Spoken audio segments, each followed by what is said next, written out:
ESPN 94.1 FM and AM 930 present The Drive. Brought to you by Huntington Federal Savings Bank.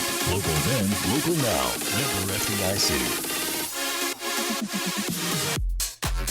It is Friday, April 17th. Your drive begins now on ESPN 94.1 FM and AM 930. I'm your host, Paul Swann. You can join the program by calling the Miller Lite phone lines at 877-420-TALK, 877-420-8255. Miller Lite, hold true, great taste, only 96 calories. It is the original light beer. You can also find me on social media, Twitter, the best place today, at Paul Swann. That's the best place to find me today. Coming up on the program, we're going to hear from the head coach of the Marshall women's soccer team, Michael Swan. He will be on the program here in about 10 minutes, so we'll talk to him about a couple of additions to the program and just get his thoughts on everything that's been going on, recruiting, pandemic, everything that's been pretty much involved since we all started to self-quarantine, social distance, or physical distancing. Really, that's more of the accurate term, physical distancing. But social distancing going to be the word of 2020 when it's all said and done. So Coach is going to come on the program here in the next 10 minutes. We'll talk to him. Looking forward to that. And as I mentioned, we'll get your comments on social media at Paul Swann on Twitter. So a couple of things I want to lead off with. First of all, if you've been following the news, just the news, not watching sports news, you've been watching the daily pressers, you've been following along with what President Trump has been saying on a daily basis, you know that the White House unveiled a set of guidelines for states to determine if they can start reopening their economies. And that's going to be a big if right now because we don't know where states are. Everything is going to be so hit or miss. With that, the question is, how possible will sports be? Major sporting events. When can that happen? And at the briefing, President Trump suggested that the guidelines make it possible to resume major sporting events. And he's talking about sooner than later. He did tell the reporters that many of them will be starting without the fans. So it will be made for television. He said the good old days, made for television, and it will go that way, and maybe the fans will start coming in. Maybe they will be separated by 2 seats, and then ultimately they want to have packed arenas when the virus is gone. Now, that's a big stretch goal right there because the virus will not be gone anytime soon. And I don't know if 2 seats is going to be enough. 2 seats all directions. We're going to stagger this because if someone's sitting right in front of me, they're definitely not 6 feet away from me. If you've got 2 seats in between me and someone else, is that 6 feet? Wouldn't you like to have more distance? How's this going to play out? And of course, you've got people coming in from other states. You don't know if they're bringing the virus with them. One state could be doing great, another state not so much, but I'm going to this game. It's the state over. Who knows? So a lot of questions there. But we could be seeing if lawmakers, health officials, sports leagues, and all put this together, maybe we're looking at sports on television for a time to come. And, of course, that means sports on radio. And I'm ready for it. Whenever it's feasible, I'm ready for it. We've been airing classic games. We're going to have more classic games for you next week. Pirates classic games. We're going to have NFL greatest games. Love to get some herd games on. I don't think we can do that, but we've got lots of classic games coming up and looking forward to adding more to the schedule until we can get live sports coming back. And, of course, we've got the NFL draft coming up. And on television, you've got the WNBA draft. How many people are going to tune into that? See, that's the thing. We're going to see, this is going to be a gauge, how many people want to see live, real sporting events, not on tape, not previously. Herd fans, all fans, just want games. We all want games. We want sports. We want baseball right now. I want hockey. Some of you want NBA. We want this. And so is the White House opening the way for this to happen? Will sports leagues be able to do this? Will states open up in a fashion that will allow this? Because at the end of the day, I don't think we're playing hockey in New York anytime soon. I don't think that's happening. Are we trying to set this up so we have college athletics? And that's an entirely different story. We're going to get into that later on. Western Kentucky making an announcement that they're cutting some, not staff, they're cutting some revenue. They're cutting some pay. And you're starting to see that across the country in athletic departments and other organizations. The NBA, players are going to start losing, well, I don't want to say losing. There's going to be a reduction of what they're getting paid. There's going to be a cut. College athletic directors starting to take cuts. Coaches starting to take pay cuts. And we're talking about highly paid coaches taking pay cuts at a different percentage depending on the institution. So there's more revenue flowing to, say, the non-revenue sports, the coaches that are in the non-revenue avenue of the athletic department. All of this is going on. It varies by athletic department. And, of course, we've been talking about how the group of five, they want to have a little bit more flexibility on how they handle their business, possibility of maybe sports being cut, maybe scheduling changes, all of that. And it was good to see Mike Hamrick come out yesterday. Marshall's athletic director, Grant Traylor, does a great job of covering the beat for the Thundering Herd. And he talked to Mr. Hamrick, and Mike pretty much saying, look, that's not on the table. If it is on the table in the future, that's, of course, the future. But right now, that's not on the table. And I don't think Mike is operating in that mode that I've got to cut sports. I'm going to make a decision. I've got to cut this sport so I can save everything else. I don't think that's happening at Marshall. And it was good to hear Mike Hamrick come out and speak to Grant, and that's in the Herald-Dispatch. So good job by Grant on that reporting. And again, Grant does a fantastic job of covering the beat for the Thundering Herd, and that's a great story for you to read. It's good to hear Mike Hamrick come out and talk about these things because I'm sure a lot of Herd fans are kind of curious. A lot of Marshall fans want to know, you're going to cut my sport? Are you going to cut my favorite sport? Maybe you're not a football person. Maybe you're a softball fan. Maybe you're a soccer fan, and you're a fan of Marshall women's soccer. And so you're excited that Michael Swan's coming on the program here in the next few minutes. So I'll tell you what, we're going to step aside, take our first commercial break. We'll come back. We'll hear from the head coach of the Marshall women's soccer team, Michael Swan, the best last name of all the coaches at Marshall University. Nobody else comes close. So my favorite named coach, Michael Swan, joining me on the program when we come back from break here on ESPN 94.1 FM and AM 930. Never miss a moment of The Drive with Paul Swann. Subscribe on Apple Podcasts, Spotify, or wherever you get your podcasts. We're presented by Huntington Federal Savings Bank. Welcome back to the Friday edition of The Drive here on ESPN 94.1 FM and AM 930. Let's welcome to the program now the head coach of the Marshall women's soccer team and the coach with the best last name. He's missing one N, but other than that, it's pretty much perfect. Michael Swan with us. Coach, good talking to you again. How you been? I'm good, Paul. Thank you. I got to still get that second N on your last name. Other than that, again, best name of all the coaches. You can even tell Coach Agnes that I said so. You can tell Ari I said that. I will. You've been pretty busy.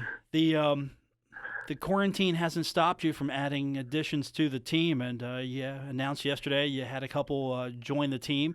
Both are transferring from East Carolina University, and Catherine Gonzalez and Lauren Wheeler-Hollis. What can you tell us about these young ladies? Yeah, so we talked a lot with the young ladies. This is before the quarantine went down, and we kind of got stopped on the front end of the quarantine with announcing that they were deciding to come. So it was delayed a little bit. We still had a lot of work to do with getting both on board, but everything's a process, and we were able to get these two young ladies through the door. So Lauren is both are wonderful people. They're just great human beings, and that's what we're trying to build into the program. Lauren's predominantly a defender. Her family actually resides in the Huntington area, and up in Ashland too. So Mom was a recent graduate, but that didn't take away from what we were recruiting. We're recruiting a very good player in Lauren, so she's going to add to our defensive, back four, back six, and just make us a lot more solid back there. And then on the flip side, Kat is more of an attacking player who's pretty dynamic around the 18-yard box. She's got the ability to to score goals from distance. She's very crafty, very creative, so she's going to add a lot of experience and a lot of quality in the attacking third of the field.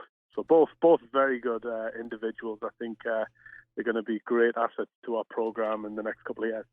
With both transferring from East Carolina University, was this a package deal, or did it just happen to work out this way? I knew a little bit about the ECU because of my time at Charlotte. So we played them on a couple of occasions, and they'd been through a coaching change 2 years prior.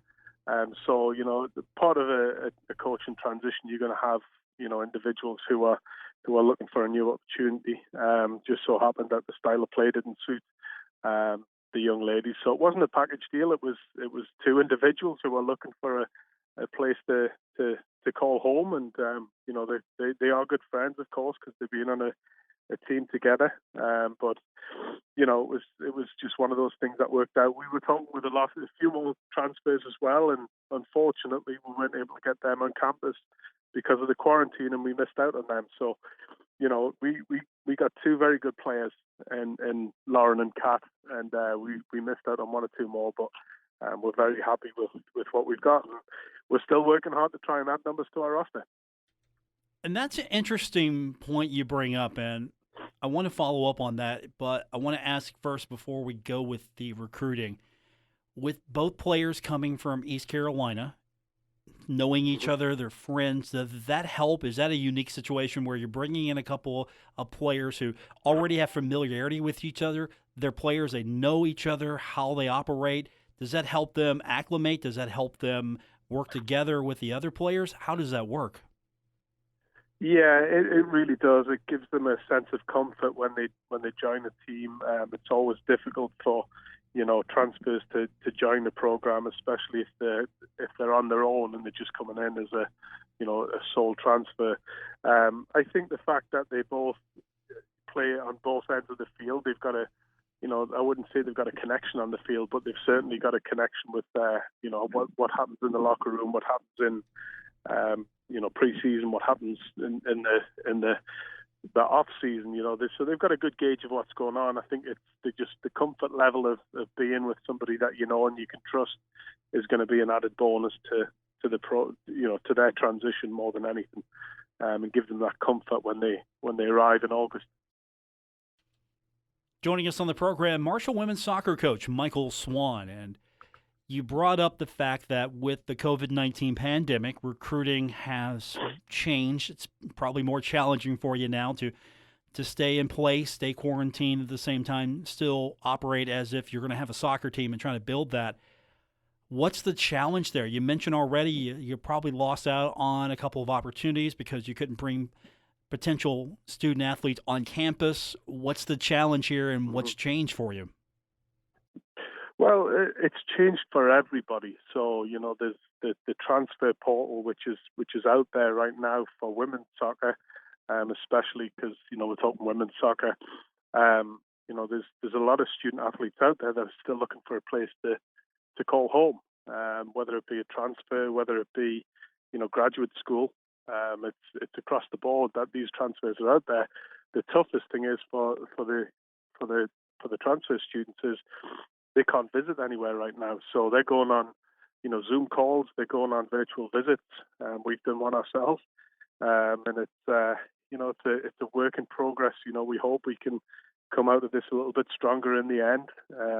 But the amount of time now that you have to spend on the phone with student athletes or potential student athletes is much more, and it's setting the right impression of them to give them that comfort level that they're going to be in the hands of good people. So that's where it is right now with the whole process. It's very tricky, but it's something that we've it's kind of old school. When I was coming to the US, I never set foot on a campus. We just did everything over the phone and closed our eyes and imagined what was out there. So hopefully we can do the same thing with some of the transfers. And the technology is still allowing you to do almost everything you need to do. You can send photos of the facility. I mean, if you wanted to, you could take a drone and record a flyover of the pitch. You can do all of this and still feel like you're having that one-on-one interactivity with this potential athlete, because you're right. It is old school. You're on the phone. You're doing video conference Yeah. calls now. You've got to actually talk to the student athlete more than you probably either been permitted in the past or just how the normal interactions take place. Yeah, it really it it makes you look at, one of the things that we're doing with our student athletes right now is we don't get to see them face to face, and sometimes when we're communicating with them, we try and call them, and this is before the pandemic. We'd shoot them, give them a phone call, and they'd text us back and say, "Do you need something?" And it's kind of weird now. What we've done is we've kind of told our players that we're going to call you week one, but we want you to call us back. And we can talk over the phone. So it's teaching a different way of communicating for the younger generation in a way. But that's how it is, and that's the way it's going to be for probably the next 6, 7, 2 months, and just work on things, work on just communicating and talking with people is probably the best thing we can do. We all need to stay connected.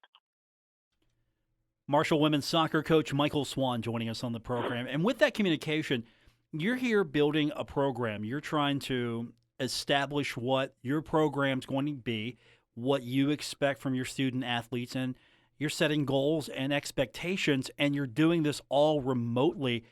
And you don't have everyone together in any situation to maybe try to build that cohesiveness or build that camaraderie, that chemistry with you and your student athletes. So has it been very challenging, or are you finding ways around that or making the best of the situation to try to keep up with everyone at the same time, build that confidence, and try to get these young ladies to gel with you and with each other? It was a challenge when it first happened, but the university got a program where the whole university is using it, for teaching online, for groups, for work. It's through Microsoft Teams, and then you've got the Zoom meetings that you can have. So we're permitted to have those meetings weekly. So one of the big things you want to do when you come into a program is build a culture that the student athletes want to be part of, a culture that they want to be involved in. So essentially what we'd done before the pandemic came is we'd split our program into 3 separate groups. One was a group to define our culture or build our culture and give us the core values that we want to work with. The other 2 groups were community service and team building. So what we've been able to do during our time away from each other is we'll get online and we'll meet once a week, and we'll talk about the culture group will talk about what they want to do. The community group talk about how they're going to reach out to the community, what can we be doing, and then the team building group are planning for the future. And they've told us with the team building group that we can expect something sometime in after exams, that we're going to do a team building exercise online. And I don't know what that is, but one of my assistant coaches has certainly told me that it's going to be fun and exciting. So yeah, we are in contact. It was challenging, but the way technology is now, it's we're going to have a wonderful time together, even though we're not side by side. We're going to remember these times and remember these moments when we molded the program. Marshall women's soccer coach Michael Swan joining us on the program. How are you handling the difference of your schedule now, the adjustment you've had to make? Because I'm sure you're practicing social distancing, staying home as much as possible, doing everything you possibly can remotely. How has that impacted you and how you usually would proceed in the off season building up to the next season? The recruiting side of it is obviously we can't recruit right now. We can't go off campus. We can't go out of state. So, there's nothing there as far as preparing for, new players or new recruits. So a lot of this has gone into planning. What is our style of play going to look at? We're watching film, we're watching footage. We'll probably roll out some talk with the players. The social distancing side, you get to spend a lot more time at home with your family. You get to teach your kids. We've turned into online teachers in a way, or homeschool teachers. So we're teaching our kids how to get to the next grade, and then at night time you get to spend a lot more time with a clearer mind of, family first. And it's been fun to do that, that side of things, but it is a little bit monotonous, and we want to get out and do a lot more planning. But for right now, it's all about family and making the right choices and social distancing, and put this all behind us and come out stronger. I'm sure it's got to be crushing you as well, because just like the rest of us, we're all dying for live sporting events, and we're not getting it right now. I'm sure it's killing you. Oh, it is. It is. It really is. It's. I've got my group, my text chain of friends who half are Liverpool fans and half are Manchester City fans and Newcastle fans, and Liverpool fans are waiting to be crowned Premier League champions, and we're all sitting back having a good laugh. But we'd much rather be watching sports right now than anything, and hopefully that's just around the corner, and we can start enjoying sports again soon. I'm just kind of curious because I'm taking advantage of classic games. I'm getting to see some things maybe I haven't seen before, or I haven't seen in a long time. Are you taking advantage of that opportunity? Maybe, okay, I haven't seen this match in forever, or hey, I've only heard about this match, I need to watch it. Has that at least been fun for you, helpful for you to at least spend some time looking at some classic stuff?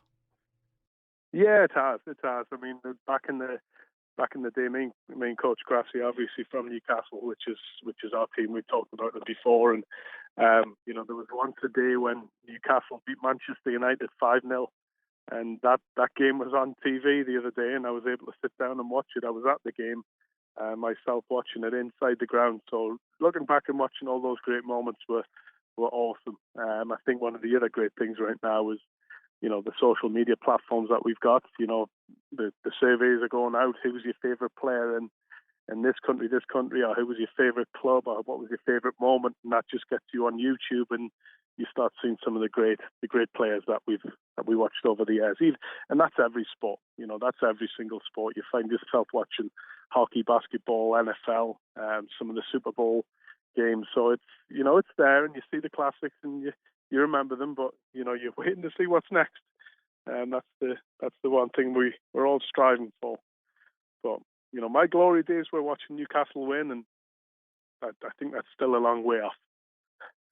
Joining us on the program, the head coach of the Marshall women's soccer team, Michael Swan. I'm just kind of curious, are you firing up the Xbox, challenging Coach Grassi to a game of FIFA? I mean, what are you guys doing?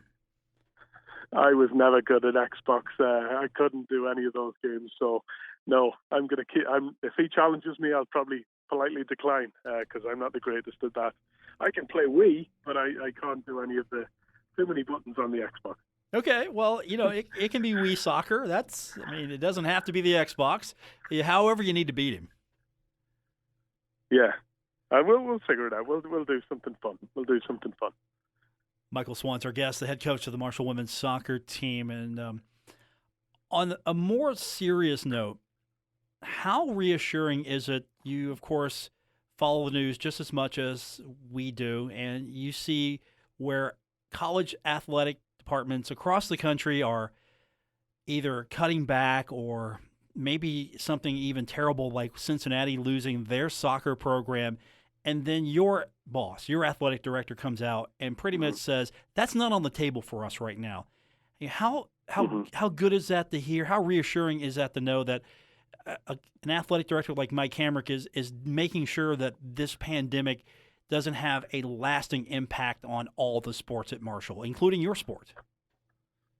Yeah, it's so rewarding to know that we've got an administration that truly cares about not just the well-being of the student athletes, which is up at the foremost, but for our personal lives and for our our families. It's from top to bottom that we're trying to stick together and work out ways to get through this. And Mr. Hamrick and the whole administration have been absolutely fantastic with everything they've done so far, and we're still working every day. We're in communication to try and find new ways and innovative ways to make this a good experience for everybody. And to have that administration backing you, and the administration just fighting to make sure that we get through this 100%.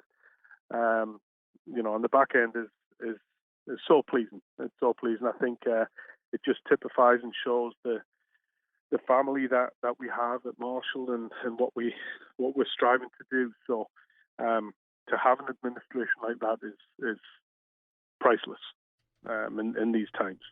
And on the other side of that coin, you look out and you see other athletic departments and what they're doing. And as I mentioned, University of Cincinnati, they cut men's soccer. And I'm sure just a piece of you dies inside when a university, doesn't matter men's or women's side, cuts a soccer program or any program. Mm-hmm. It crushes you. It crushes you because, somewhere along the line we're all connected in the game in athletics. So, it could be any program as well. There's been a junior college that lost its program as well in Florida. There's going to be probably some more on the back end. Some of the smaller schools, you worry about the Division 2 schools or Division 3 schools that rely on those students to come through the door and pay the tuition.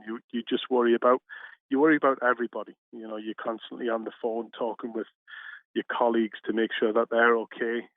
Conference USA coaches are communicating back and forth to share what they're hearing or what they're seeing. So, we've got to all look out for one another. We've just got to pray that we come out of this, in good shape. And, you do bleed when you hear about Cincinnati and some other programs. I think it's Eastern Florida that just lost their men's program as well. So it crushes you. It really does. But, you've just got to remain hopeful and let it all play out and go from there.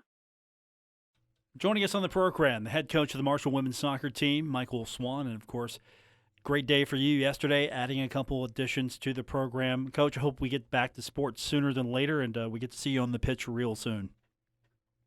Yes, thank you so much, and go ahead.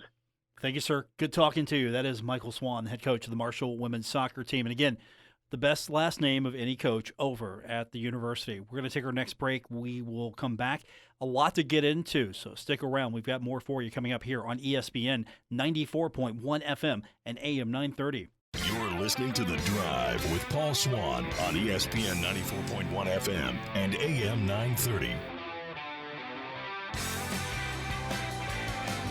Welcome back to the Friday, April 17th edition. Drive on ESPN 94.1 FM and AM 930. Coming to you live every day. Hopefully we can continue to keep this up for you. I do appreciate everyone who's been checking in with me and listening. It's much appreciated. We still got a lot to get into, so let's go ahead and jump into that. We've been following everything going on with the pandemic, how it's impacting professional athletics, how it's impacting college athletics, and I've been trying to keep it focused a little bit toward Marshall, what's happening in Conference USA, Group of Five, things that are directly impacting the sphere that we follow. And today we find out that Western Kentucky University Athletics Director Todd Stewart, also Rick Stansbury, Marshall's nemesis in basketball, the men's basketball coach at Western Kentucky, and football coach Tyson Helton, all will take a 10% salary reduction. Now, this is going to save a total of $172,000. It might not sound much, but it helps, right? So with this amount, you're going to see maybe other departments follow. I'm not implying anyone is. I'm just saying you're going to see maybe other athletic departments follow in this. So your football coach, your basketball coach, and your athletic director taking pay cuts in an attempt to stop the bleeding. That's the best way to describe it. And that's what they're doing here. And you've already seen that. Some athletic departments are cutting sports. Some athletic departments have already seen, which have been described sometimes as voluntary cuts, or the athletic departments have asked their coaches to take a voluntary pay cut. And it makes sense. If you're going to see a pay cut, your highest paid staff members can probably bear it the most. And I'm not saying anyone should take a pay cut.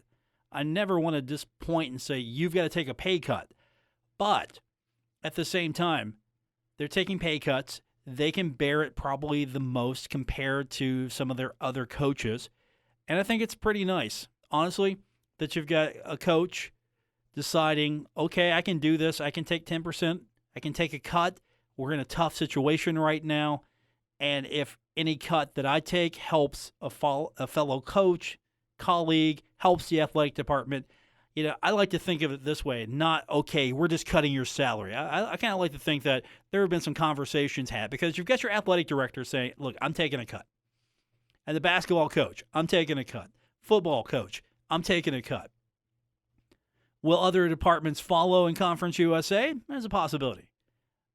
I have no basis on that, other than it could happen, it could not happen. I have no basis. Do you see other group of 5 schools going down this path more? That's a possibility as well. Power schools, do you see that? I mean, could you see coaches at all levels starting to take cuts? I mean, already we're seeing in the professional levels, the owners have been footing the bill for the most part in the NBA. It looks like the players are going to have a reduced salary until things get back to going. I don't know what's going to happen here in the long term for other sports. Baseball, hockey, what's going to happen there? We're still waiting to see if we can get the season going for those sports. There are attempts to try to make it happen. I mean, it's going to be a logistical feat to try to get it going, because you've got to transport players. If you're going to do it in a smaller venue or a neutral location or an isolated area, it's going to be a logistical feat to get everyone where they need to be, quarantined. Of course, again, we're talking about the testing. The testing is going to be a big deal. I don't think we can just say, look, okay, we're going to open up all the baseball parks. No fans right now, but everybody, they're going to be in the baseball parks playing baseball. And then with all that travel, the schedule is going to have to be reworked somehow. That's going to be an interesting situation as well. I would think that the sports leagues want fans, might not have to go that route, though, if they could open up, offer television, radio as the only way you can watch the sport and still get the season in, get some television money in, because television needing programming, advertisers, of course, their spending is probably going to be a little reduced, because we've seen that across the country. Reduction in advertising, reduction is everywhere. People are hanging on to their money. People are closed. And that's why, on a personal note, if you can support a local business, help them out. If you can. If you can support a local business. If you can shop local. If that's something you can do. If there's something that you need and you can get it locally, that's a great way to support local business. Easy said, of course. Yeah, it's easy said. But if there's somebody local that can help you out and that's an option, give them a shot first. And I don't mean just restaurants. I mean any local service.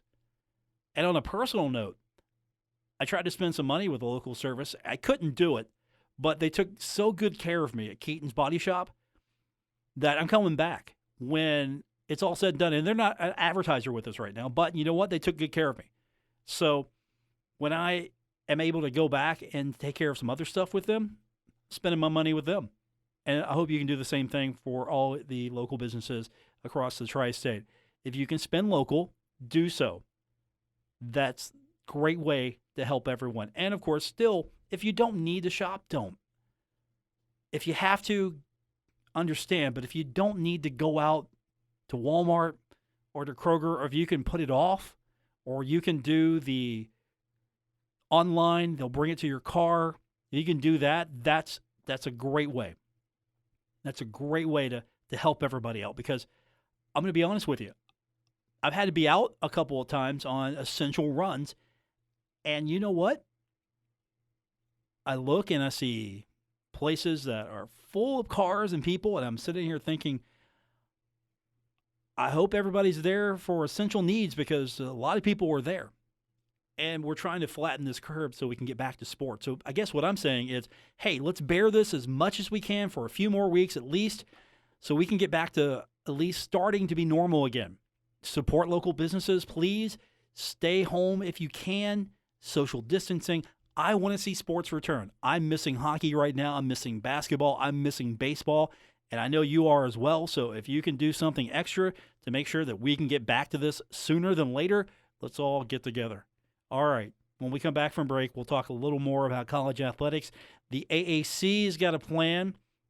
They're trying to figure out what's going to look like when they start football back up. We'll talk to you about it when we continue with today's edition of The Drive on ESPN 94.1 FM and AM 930.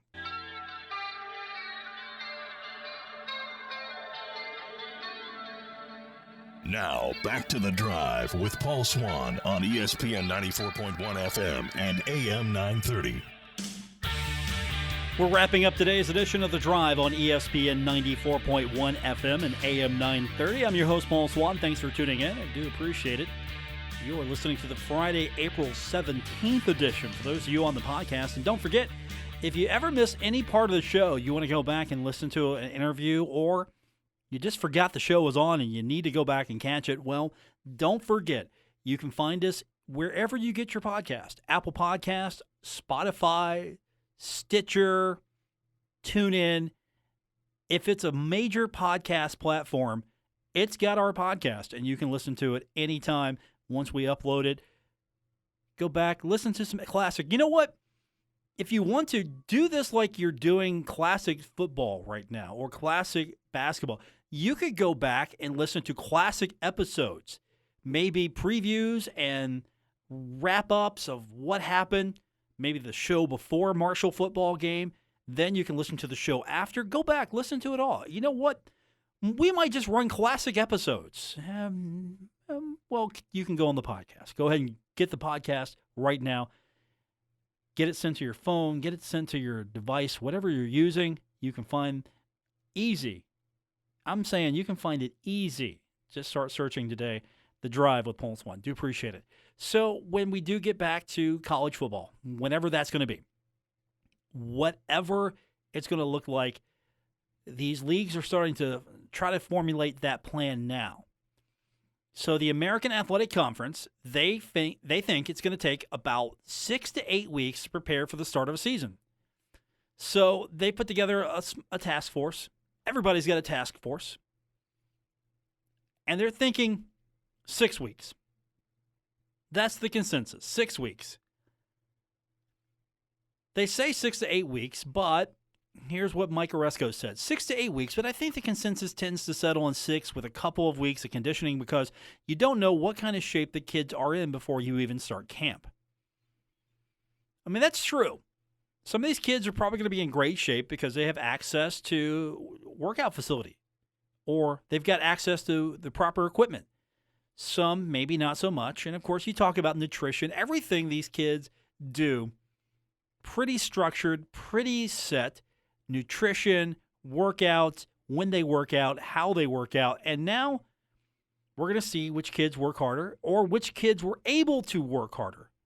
Because some kids might have to just depend on, all right, I'm going to run every day. I'm going to do push-ups. I'm going to run. I don't have access to weights. I don't have access to anything other than, well, I'm going to go out and dig some holes in the ground. I'm going to do that old-fashioned workout. So that's what we're looking at. And this task force consists of Cincinnati football coach Luke Fickell, Memphis football coach, Tulane's athletic director, Temple's athletic director, and they're trying to put together various scenarios. And I'm sure Conference USA is doing the same as well. The thing here is, whatever it looks like, it's got to be pretty organized. It's got to be uniform.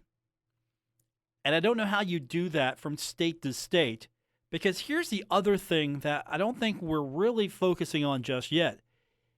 What's this going to look like once we start trying to get back to going to school, trying to get back to playing sports? What's this going to look like on a state-to-state basis? Because one state might be open, one state might not be. Florida might be open, Ohio might not be. West Virginia might be open. Texas might not be. You see where I'm going with this? You got to make sure kids are in school. That's the first thing. Kids have got to be in school. If kids are not in school, student athletes. I'm sorry. Student athletes. I mean, they're kids to me, but student athletes. These young men and women are not in classes on campus, then you're not having this. This isn't happening. And it's going to be different for each state and each school. Marshall University might deem, look, it's not safe right now. We don't feel confident in bringing students back to this campus environment for the following semester, the fall semester. They might have that decision made. That decision might be made for them. Same thing at West Virginia. Same thing at Kentucky, Ohio State, Ohio University, Western Kentucky. If Western Kentucky is not able to go back to school, then Marshall is. Does Western Kentucky feel the team? I mean, these are some of the questions I've got. And I know it's still a little too soon. You got to plan for all of this. And I give Mike Hammer credit, Marshall's athletic director. He's planning as if, look, we're planning as if we got a football game. We're planning for football taking place. We have not been told we're not playing that game. So until that happens, we're planning for it. And as he should, as the university should, as the athletic department should. You can't just say, all right, we'll see you in a couple months. Hopefully we got a game. No, he's got a plan for, we're going to have a game. And he's got a plan for, okay, we're not going to have a game now, but we're going to have a game later. And he's also got a plan for, okay, we're not going to have games now, and we're going to have games much later. Or he's got a plan for, we're going to have less games much later. Or he's got a plan for, we got to rework the schedule because we're going to have games way later. Maybe spring. He's got to work all those details out, and he's got to do that with the other universities as well. Because, again, Marshall might be able to play. Western Kentucky might not be. What's that do to the schedule? How do you attack that? Or do you wait till everything is uniform? Again, these are so many questions, and honestly, I'm glad I'm not in that position to deal with this. I'm just speculating. I'm just speculating what could happen. I'm asking questions. The guys that have got to deal with it, like Mr. Hamrick, those are the guys that are working hard and working, I'm sure, every day trying to figure out what's the next move.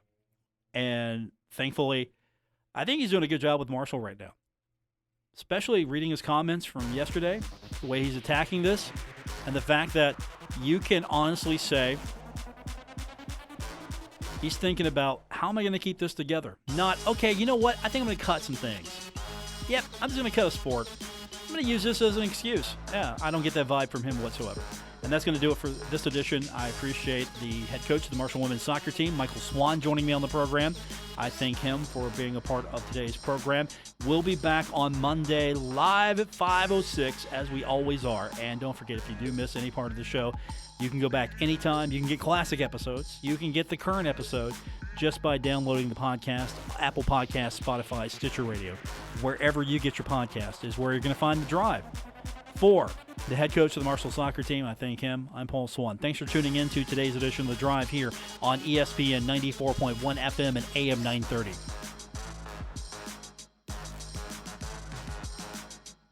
WRBC Huntington, W227BS Huntington, your flagship home of the Marshall Thundering Herd and The Drive with Paul Swann, ESPN 94.1 FM and AM 930.